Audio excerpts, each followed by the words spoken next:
The golden light of late afternoon spilled across the quiet countryside, touching every leaf, every blade of grass with warmth. The air was calm, but within the small village, hearts were restless. After months of hardship and silence, the news spread quickly. James was finally coming home.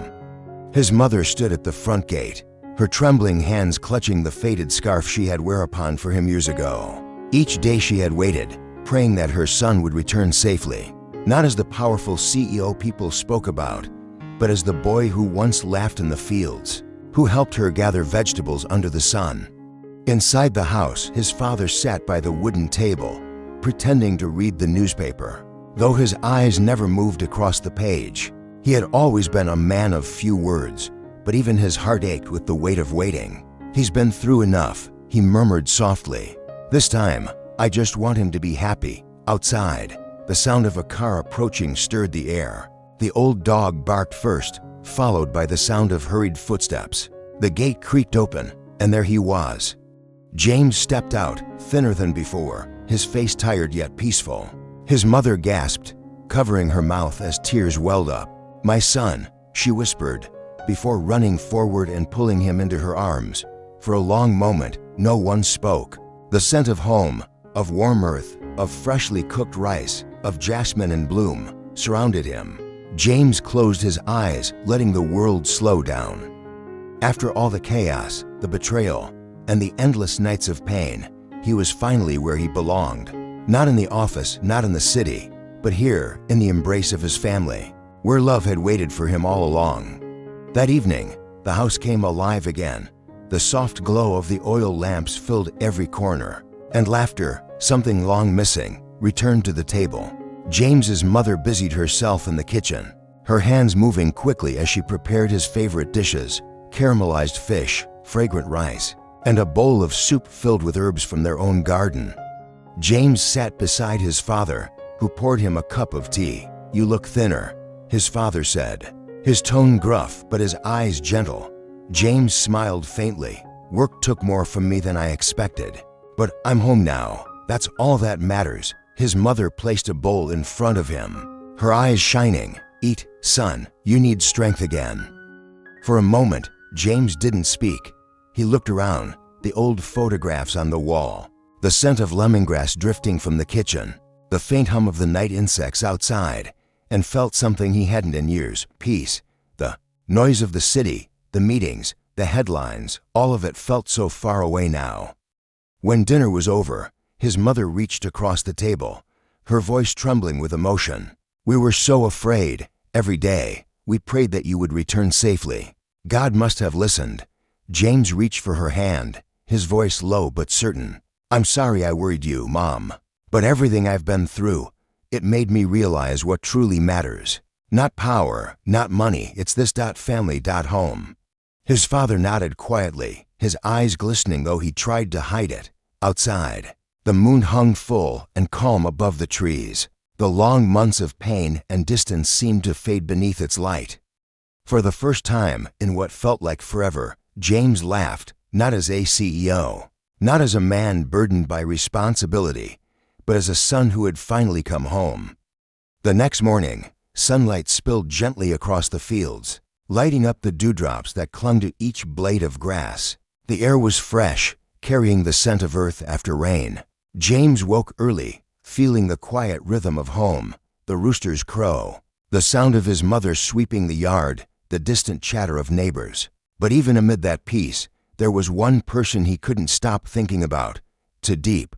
He hadn't seen her since the day she stood outside the hospital, her eyes full of tears, trying to smile through her pain. She had always been the quiet strength beside him, the one who believed in him when the world turned against him. And now, after all the storms, he longed to see her again, not as the broken man he once was, but as someone who had finally found his way home. Carrying a small bouquet of wildflowers he had picked along the road, James walked to her house. The path felt strangely familiar, every tree, every sound echoing the memories they shared. Tu Diep was in the garden, bending gently to water the flowers. The morning light fell on her face, soft and golden. She looked up, startled when she saw him standing at the gate, smiling. "James," she whispered, her voice trembling. He stepped closer, his smile tender. "I promised I'd come back." For a moment, neither spoke. The world seemed to hold its breath. Then, tears filled her eyes as she ran forward, and before he could say another word, she was in his arms, warm, real, trembling. The bouquet fell to the ground, forgotten, as James held her close. "I missed you," he whispered. Tu Diep nodded against his chest. I waited. The wind rustled through the trees, carrying their quiet laughter across the fields. After months of separation, of fear and silence, they were together again, not in the city of chaos, but here where love felt pure and simple. And in that embrace, James knew he was finally home, not just to his family, but to her. The day passed softly into evening, the sky painted in gentle shades of orange and rose. James and Tu Diep sat together by the small pond behind her house, where lotus flowers floated quietly on the water. The reflection of the setting sun shimmered. Between them, warm and golden, like a promise that life could begin again. For a long while, they didn't speak. The silence between them wasn't empty. It was full of everything they had endured, every unspoken word, every moment of waiting. Finally, James broke the silence. "I used to think I had to conquer the world to be worthy of love," he said quietly, his gaze fixed on the ripples in the pond. "But the truth is, the more I chased success, the further I ran from peace." Tu Diep looked at him gently. "Sometimes life has to break us before it teaches us what really matters." James smiled faintly, his eyes glistening in the fading light. "And you were the only one who never stopped believing in me. Even when I failed, even when I lost everything, you stayed." She turned her face away, her voice trembling. "Because I saw the real you, James. Not the CEO, not the man everyone talked about, but the one who brought rice to the workers when they had none, who visited the sick even when his own world was falling apart."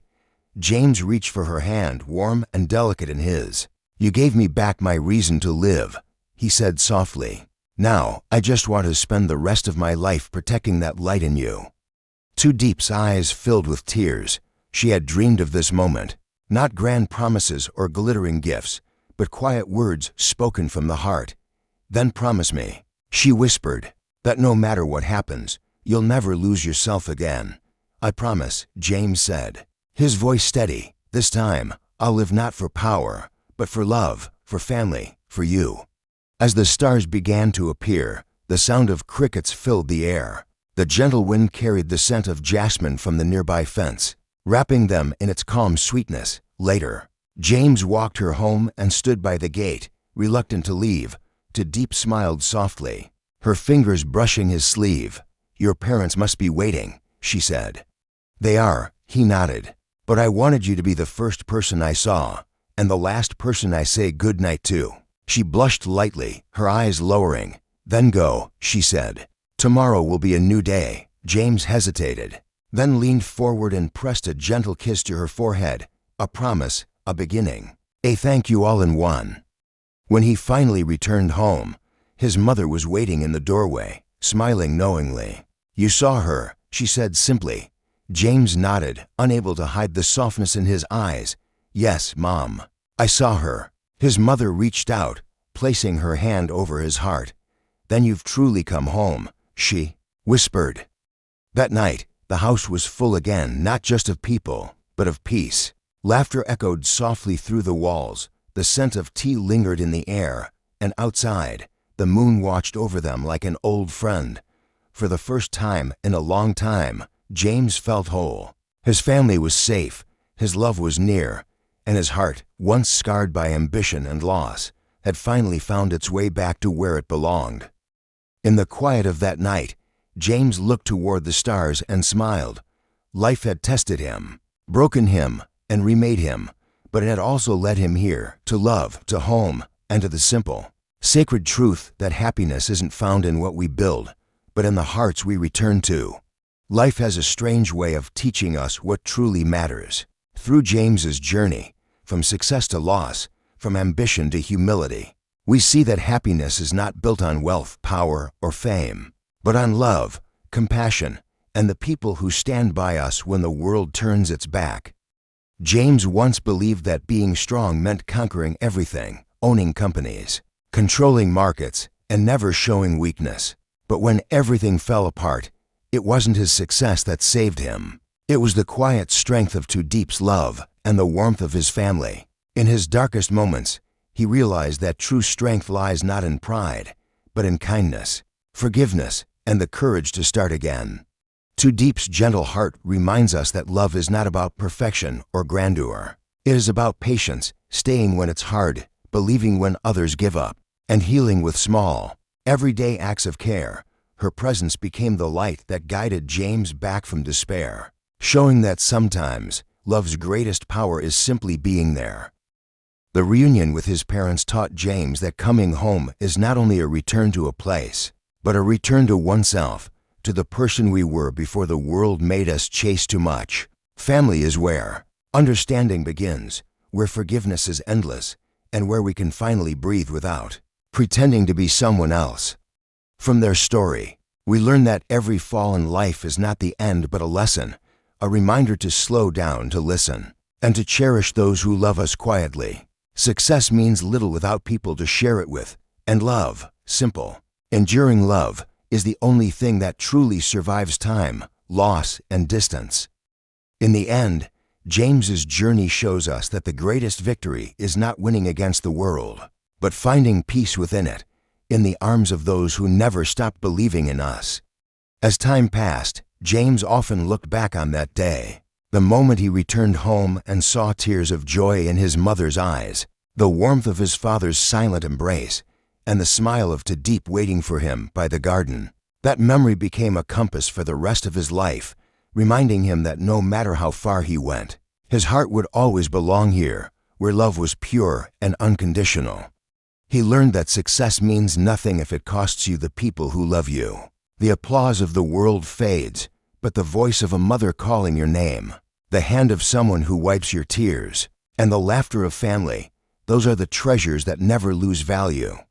Tu Diep, too, learned that love sometimes requires patience and sacrifice. She stood by James not because he was powerful, but because she saw the man beneath the suit, the man who still carried kindness in his heart, who still cared about others even when he was broken. Her love wasn't about possession, it was about faith, the kind that quietly waits, believes, and heals. Their story teaches us that true happiness is built not on grand dreams, but on small, meaningful moments, a shared meal, a gentle smile, a quiet walk under the evening sky. Life will always test us, but if we have love, we already have everything we need to endure. In the end, James realized something profound. Home is not a place you find. It's something you build with the people you love. And when you give love freely, it always finds its way back to you, even after all the storms. So, the greatest lesson of all is simple yet eternal. Cherish those who stay beside you when you have nothing, for they are the reason you will rise again.